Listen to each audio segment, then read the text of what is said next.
সব ভাষায় এটা হচ্ছে আরবি ভাষা, 4000 বছরের পুরনো ভাষা। এখন যদি আমরা বলি ইসলামিক ভাষা, কিন্তু এই ভাষাতেই কাফেররা কথা বলেছে। এবং আজকে আরবি ভাষার যে সমস্ত শব্দ আমরা ব্যবহার করি সবই কাফেরদের ব্যবহৃত ভাষা। যেমন আমরা বলি যে আমাদের নাম, আল্লাহর 99 নাম, সবগুলাই কিন্তু এই কাফেরদের দেবতাদের ভাষা ছিল। আর রহমান, গাফফার, গফুর সবই তখনকার নাম ছিল। এখন সেগুলো ইসলাম অ্যাডপ্ট করেছে।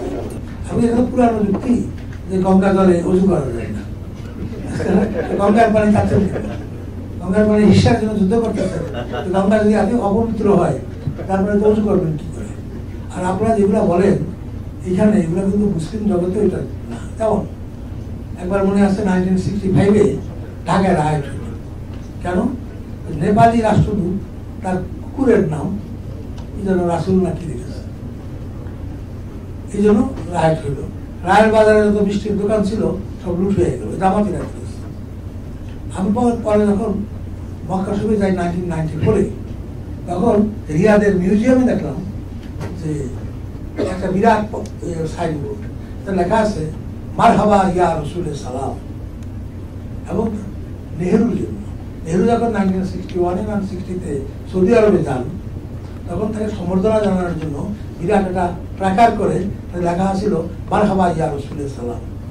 নেহরু হিন্দু, তাকে রসুল বলা হয়েছে, আস্তাগফিরুল্লাহ। তার ভাবো যে না, রসুল মানে দূত, অ্যাম্বাসেডর, রসুলের সালাম মানে শান্তির দূত। আপনি রসুল বললেই আপনারা মনে করেন হযরত মুহাম্মদ নয়, যখন রসুলুল্লাহ বলবেন তখন আল্লাহর প্রতিনিধি।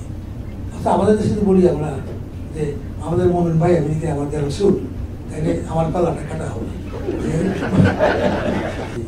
যেমন লন্ডনে একজন মহাপীর আসছিলেন বাংলাদেশ থেকে, তার জন্য সকলে মিলে টাকা তুলে বিরাট লেখা আছে হযরত মুফতি শাহ সুফি বুজুর্গানে দ্বীন মৌলানা আবু হুরায়রা সাহেব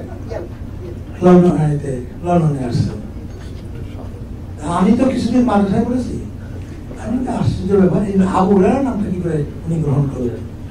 আমি জিজ্ঞাসা করলাম যেরকম আবু হুরায়রা অর্থ আপনারা জানেন? কেন? হযরতের যে সবচেয়ে বেশি হাদিস সংগ্রহ করেছিলেন সেই সাহাবার নাম ছিল আবু হুরায়রা। আপনি অর্থটা জানেন কিনা বলে বলে যে না জানি না, সাহাবাদের আবু হুরায়রা মানে হচ্ছে বিলালের বাবা। তারপরে বিলালের বাবা আমি, হ্যাঁ, আবু হুরায়রা সাহেবের নাম ছিল আরেকটা, যেহেতু উনি বিলাল বলতেন সেজন্য তাকে আবু হুরায়রা ডাক্তার রাসূলুল্লাহ তাকে আদর করে বাবু ডাকতেন। আপনি তো আবু হুরায়রার নাম নিয়ে আসছেন। আবার হযরত আবু বকর, আবু বকর মারতে হলো ছাগলের বাবা। এইভাবে এরকম বহু ছাগলের বাবা, গরুর বাবা, তারপরে এসব আরবি, যেহেতু আরবি রাখি। অথচ আমার ছেলের নাম যখন অনুপম রাখি, তখন আজাদ পত্রিকায় কাজ করতাম, মৌলানা সাহেব আমাকে বলেন তুমি একটা হিন্দু নাম রাখছো। তারপরে অনুপম, যদি আমার ছেলের নাম কার্তিক রাখতাম, দুর্গা প্রসাদ রাখতাম, আপনি বলতে পারতেন হিন্দু নাম। অনুপম নামটা কি করে হিন্দু?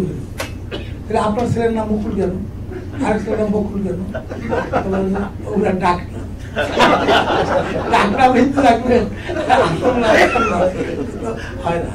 এই বাঙালির আইডেন্টিটি অফ ক্রাইসিস আছে, এটা পৃথিবীর আর কোনো মুসলমান দেশে দেখিনি। তাওয়াফ করা সবই তো কাবিনী যুগের, রাসূলুল্লাহ এডপ্ট করে ইসলামের দিয়ে করেছেন, খালি মূর্তিগুলা ভেঙেছেন, কিন্তু মূর্তিগুলার সমস্ত নাম উনি রেখে দিয়েছেন, রহমান, রহিম, গফুর, গাফফার, সমস্ত নাম উনি রেখে দিয়েছেন। তাছাড়া আবুজ্জন, আমি আবার জিজ্ঞাসা করেছিলাম যে আপনি যে বলেন যে আমাদের নাম হিন্দু, হিন্দু নাম রাখি, আপনি জিজ্ঞাসা করেন আবু বকর, ওমর, এইসব নামগুলো তাদের কাফির বাবারা রেখেছিল, তারা কি চেঞ্জ করেছিল? একটা নাম তো চেঞ্জ করা হয়নি। তাহলে আপনারা কি করে বলেন যে এগুলা ইসলামী নাম? আর ইসলামী নাম কিছু আছে নাকি?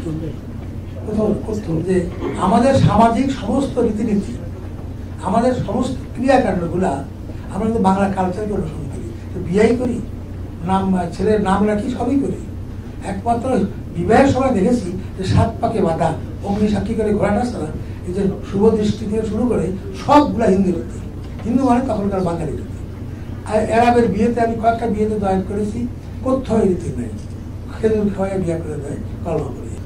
এইভাবে মুসলমানে এই বিভেদটা সৃষ্টি করেছে ওয়াহাবিজম, এবং এটাকে প্রসারিত করতেছে জামাত এবং বাংলাদেশকে নিয়ে আসছে। এটা যদি হাসিনা আরো কঠোরস্থ দমন করতেন, আমাদের ডক্টর কামাল হোসেন ইউনূস সাহেবের হয়তো ব্যতীত হতেন। গণতন্ত্র ধ্বংস হয়েছে। মুক্তিযুদ্ধের সময় পালিয়ে আগরতলায় যায় ছেলে পিলে নিয়ে, তখন আমাকে করা হয়, মোটিভেটার হিসাবে নিয়োগ দেওয়া হয় মুক্তিযোদ্ধা ক্যাম্পে। আমার কপাল ভালো কি খারাপ জানি না, সাবরুম সেক্টরে জিয়াউর রহমানের সঙ্গে আমাকে দেওয়া হয়। তখন থেকে লোকটাকে আমি ঘৃণা করি। তাহলে লিখতে পারো আমি জিয়াউর রহমানকে ঘৃণা করি। তারপরে তার কারণ হচ্ছে তার সঙ্গে একই একটা রুমে থাকতে দেওয়া হয়। এই ভদ্রলোক কোনো যুদ্ধ করেন নাই, সারাদিন মাথা চুল আসতে ঘন্টা কাটে।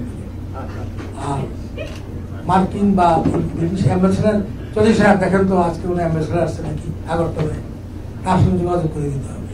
প্লাস কেন খালেদা জিয়া কুর্মিটোলা থেকে বেরিয়ে চলে আসেন না, এই জন্য উনি ভাষাতে আমি গিয়েই ওকে দেখবো। এই তার ছিল একমাত্র কাজ। কলকাতায় গেলেন, তারপর তো ওনার অদক্ষতার জন্যই জেট ফোর্স ভেঙে দেওয়া হয় এবং তাকে নিষ্ক্রিয় করা হয়। উনি হলেন স্বাধীনতার ঘোষণা, ওই একটা বাণী পাঠ করেছিলেন। আর যে লোকটি 25 বছর সংগ্রাম করেছে, 17 বছর জেলে, 2 বার ফাঁসির আসামি হয়েছে, উনি বাংলাদেশের জন্য কিছুই করেননি। বেগম খালেদা জিয়া এই কথা ঘোষণা করেন, অথচ তার বিবাহটাও রক্ষা করেছেন মনমোহন। আজকে যেমন আমেরিকানরা তালেবানদের জন্ম দিয়ে বিপদে পড়েছে, তেমনি ব্রিটিশরাও যখন ওসমানিয়া সাম্রাজ্যকে বিভক্ত করে প্রথম মহাযুদ্ধের পর, তখন তারা প্ল্যান করে এই দেশগুলোকে ক্ষুদ্র ক্ষুদ্র রাষ্ট্রে বিভক্ত করবে। ইরাক, মেসোপটেমিয়াকে ভেঙে ইরাক, ইরান এসব বিভিন্ন দেশ তৈরি করে, ওসমানিয়া খেলাফতকে ধ্বংস করে, এবং সৌদি আরবে একজন সেবাইকে রাজা বানায়।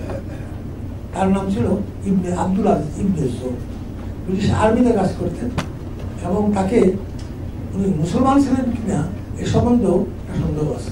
অর্থাৎ বাংলাদেশকে তারা বলে এটা হিন্দুস্তান হয়ে গেছে, হিন্দুস্তান হয়ে গেছে। এবং আমেরিকানরা এখানে মানবাধিকারের জন্য বাংলাদেশের কথা বলে। এই আব্দুল ওয়াহাব নামে এক ভদ্রলোকের দ্বারা কট্টর ইসলাম তৈরি করা হলো। আজকে জামাত ইসলামীকে শুরু করে এরা, আমি বলি যে এরা দিনে মোহাম্মদী নয়, এরা দিনে মওদুদি নাম, এবং ইসলামের সঙ্গে এর কোনো সম্পর্ক নেই।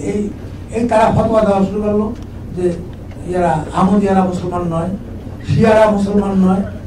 এবং আপনারা জানেন যে 1950 সালে লাহোরে কাদিয়ানীদের বিরুদ্ধে দাঙ্গা বাঁধিয়ে মৌলানা মওদুদি 50,000-এর মতো মুসলমান তখন নিহত হয়, এবং তাকে আইয়ুব খানের আমলে ফাঁসির আদেশ দেওয়া হয়েছিল মৌলানা মওদুদিকে। এই যে ভাষার উপরে ঘটনাগুলি শুরু হয়েছিল, তার বিরুদ্ধে প্রথম ছাত্র জওয়ান প্রতিবাদ করে, যেটা আপনারা আব্দুল লতিফের গানে আপনারা জানেন, ওরা আমার মুখের ভাষা কারিয়া নিতে চায়, কইতো যাহা আমার বাবায়, কইতো যাহা আমার দাদায়, কহ দেখি ভাই সেই ভাষা কি অন্য মুখে শোভা পায়।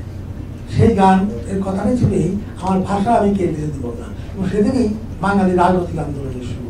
এই জন্য আমরা বলি যে পৃথিবীতে একটা রাজনৈতিক স্বাধীনতা আন্দোলন হয়েছে ভাষা ভিত্তিক, এবং শেখ হাসিনা তার সব ভুল ত্রুটি সত্য আজকে যে সিম্বল অফ সেকুলারিজম ডেমোক্রেসি আছে, একটি মাত্র কারণ আমাদের গোড়াটা শক্ত, আমাদের ভাষা এবং সংস্কৃতি এত বেশি শক্ত যে আফগানিস্তানে বৌদ্ধ মন্দির ভেঙে ওরা মনে করে ইসলাম প্রচার করবে, কিন্তু বাংলাদেশে এরকম 1000 মন্দির ভাঙলেও এরা মৌলবাদ প্রতিষ্ঠা করতে পারবে না। আমি তো বেশি দিন বাঁচবো না, একটা ভবিষ্যৎবাণী আমি এখানে করতে পারি, পৃথিবীতে 2টি রাষ্ট্র থাকবে না। সেই 2টি রাষ্ট্র, একটি হচ্ছে ইসরায়েল আর একটি পাকিস্তান। 2টি কৃত্রিমভাবে সৃষ্ট, সাম্রাজ্যবাদী স্বার্থের সৃষ্ট, এবং পৃথিবীতে অশান্তি সৃষ্টির জন্য এরা, গোটা মধ্যপ্রাচ্যে অশান্তি সৃষ্টির জন্য ইসরায়েল দায়ী, গোটা ভারত উপমহাদেশে অশান্তি সৃষ্টির জন্য পাকিস্তান দায়ী। এই 2টি রাষ্ট্র আগামী 10 বছর কি 15 বছরের ভিতরে থাকবে না। বাংলাদেশের 3টা রক্ষা প্রাচীর আছে, একটা হচ্ছে বাংলা ভাষা, আরেকটা রবীন্দ্রনাথ, আরেকটা শেখ মুজিব।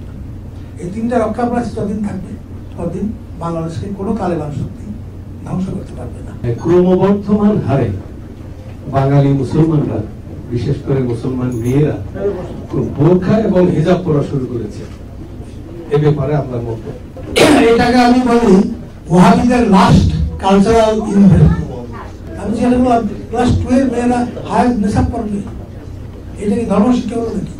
আমি আমার দেশের মসজিদে গেছি, সেখানকার ইমাম আমার জন্য দোয়া করতেন, হাঁটু দেখে বলতেন আল্লাহ কাপার দিকে গোলাম আজম বানিয়ে দাও। আমি মোনাজা তো ভাঙতে পারতেছি না। প্রত্যেকটা মসজিদ মাদ্রাসায় এরা পেনিট্রেট করেছে। এইদিকে সরকার মাদ্রাসা কিন্তু সেটা আর্মিতে সরকারি অফিসে সর্বত্রই দেখবেন টুপি আর দাড়ি সমান। টুপি আর দাড়ি ইসলামের একমাত্র সিম্বল না, এটা তাদের কাছে ঘুষ খাচ্ছে। এত বড় দাড়ি, এত বড় টুপি, উনি ঘুষ না পেলে একটা বাইরে হাত ধরে। এই কন্ট্রাডিকশনটা আমাদের চলছে এবং মুসলমান মেয়েরাও মনে করে নতুন ফ্যাশন হিসাবে এইটা নিয়েছে, মনে করে আইডেন্টিটি। এখন গেলে কি হবে? আচার আচরণ তো বদলায়নি। বোরকা পরে যাচ্ছে, টিউবে বসে প্রেম করতেছে, বোরকা আছে, আবার ইন্টারনেটে প্রেম হইতেছে। আচার আচরণগুলা অনুষ্ঠান করে বেশভূষা হচ্ছে ইসলামিক করে একটা আত্মপ্রতারণার সৃষ্টি হচ্ছে। আপনি যেটা বললেন যে কাফেরদের যেটা আপনার দেব দেবী বা দেবতাদের নামের সাথে আল্লাহ নিয়ামতের নামে তুলনা করেন, সেটা একটু পরিষ্কার করবেন। আর হলো নামাজ, রোজা, হজ, যাকাত, ফরজ, পর্দা একটা অংশ। বোরকা পরার বিষয়টা তাহলে কি আপনি লাকুম দীনুকুম ওয়ালিয়া দীন যে আয়াতটা বলছেন সেটা কোরআনের বাইরে কিনা সেটা আপনি ব্যক্তিগত মতামত দিয়েছেন না আসলে বিশ্লেষণধর্মী মতামত? আমি কিছুদিন মাদ্রাসা করেছি, আমার ধর্ম সম্বন্ধে খুব ভালো জ্ঞান আছে বলি না, কিন্তু আমি ইসলাম সম্বন্ধে তা জানি। এখন যে ইসলামটা চলছে এটা বাড়াবাড়ির ইসলাম। এটা হচ্ছে আমাদের রাসূলুল্লাহ তার বিদায় হজে একবার নয় কয়েকবার বলেছেন যে তোমরা ধর্ম নিয়ে বাড়াবাড়ি করিও না, তোমাদের আগে বহু জাতি ধর্ম নিয়ে বাড়াবাড়ি করিয়া ধ্বংস হয়ে গেছে। আজকে যে ইসলামের এত সংকট, এটা বড়ই কারণ আমরা ধর্ম নিয়ে বাড়াবাড়ি করি। আমরা যে পর্দা প্রথার কথা বলি, এটা রাসূলুল্লাহর সময় ছিল না। হযরত আয়েশা ঘোড়ায় চড়ে যুদ্ধ করেছে, মেয়েরা মসজিদে ঢুকে নামাজ পড়েছে। এখন দেখা যায় যে কাবায় হজের সময় মেয়েরা ঢুকতে পারে, মদিনায় রওজাতে ঢুকতে পারে না। আমরা আমাদের এই লিজেন্ডারি কলামিস্টকে আমাদের মিশনে আসায় এই প্রথম দিনই এই মিশনে আসলাম। এর সাথে